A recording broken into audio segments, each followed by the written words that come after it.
Hi, everyone, and welcome to this week's edition of Feeling Smarter. My name's Aaron Dunn, and once again, I'm joined by Tim Miller. G'day, Tim. How are you?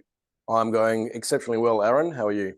Very well, thank you. Well, today we're going to talk about when contributions go wrong, and naturally in the planning of making non-concessional or concessional contributions, it is more and more important, in particular since we look at the changes from the 1st of July 2022, that if you get this wrong, there are some important steps that would need to occur as part of that process. So maybe I'll get you to touch on why this has become so important since the 1st of July 2022 and the pitfalls that we see as a result of that. Yeah, look, I think it's always been one of those really interesting areas. And for those that have followed the contribution rules since the caps were introduced way back in 2007, we've had this capacity where they talked about this concept of fund capped contributions, and under the fund cap contributions, a fund or the trustees couldn't actually accept certain amounts, and if amounts in excess of those levels were received, then they had to be returned within 30 days. Now, one of the links to that was obviously the age of the member and the age restrictions that were contained within the SIS Act. But of course, what we saw on the 1st of July 2022 was that age restriction move out to 75 effectively.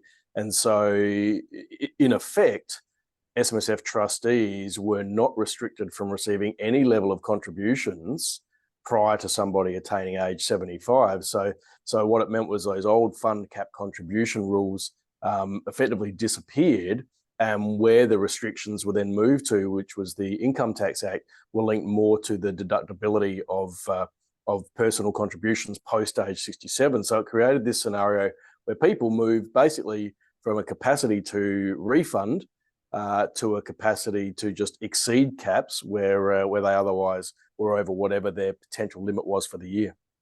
So what you're saying there is, in essence, we've now got this scenario whereby, yep, it's fantastic. We've got a much greater scope to be able to make contributions. The fact that we've moved from kind of 65 to 67 and now out to age 75. But in the myriad and expanding types of contributions that we're doing, and it could be, we're making downsizer contributions, we're making NCC amounts, we might be also doing deductible contributions because, of course, we don't have our 10% rules and stuff, which therefore means if you've got anything out of kilter, so you might have made a downsize, and we touched on downsize last week, but you didn't claim it, well, then that falls back to your NCC, and then you may have triggered that previously. All the pieces to the jigsaw now really need to line up, because if you get it wrong, the fact is you don't necessarily have the outcomes available to you to just return that amount like we have historically. Yeah, and I think when you take it, when you extend it even further, because we traditionally talk about non-concessional contributions when we get all worked up about excess contributions, but of course, even with the introduction of the carry forward concessional contributions, if you get your total super balance wrong and you try to contribute larger amounts of concessional contributions because you overstate your cap, then you've got the flow on of excess concessional contributions, which in itself can then potentially also lead to excess non-concessional contributions as well. So yeah, we have to make sure that we're looking at both types of contributions when we're contemplating what the excess contribution rules are. Yeah, so I guess from a procedural point of view, these measures clearly aren't as draconian as what they were historically. I remember back in the day when there were objections being made to excess concessional contributions, and I think the ATO was on almost like a 20-0 run at one point in time. But what are the things that I guess we need to be most in line with when it comes to, I guess, the process of having those contributions potentially getting refunded in this current system?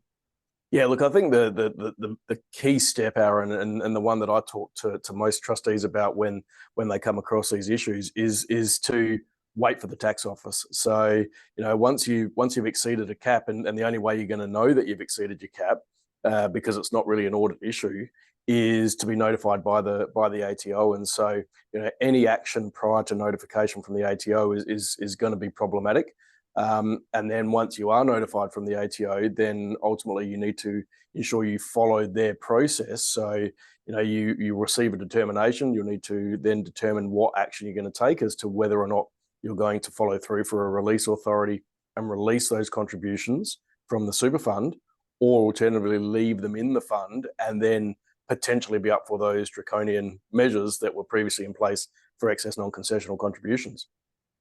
Well, this is one topic, naturally, that we're going to be covering in some detail in our upcoming SMSF masterclass. So again, we have our Little Brewers Super Fund that will form a big part of our masterclass and the Malthouse family. And as we go through this topic of contributions, you'll just start to see, when you put all these strategies together, how quite easily it can become an area that you can trip up on. So Tim, to you, thank you once again for your contribution to this week's edition of Feeling Smarter.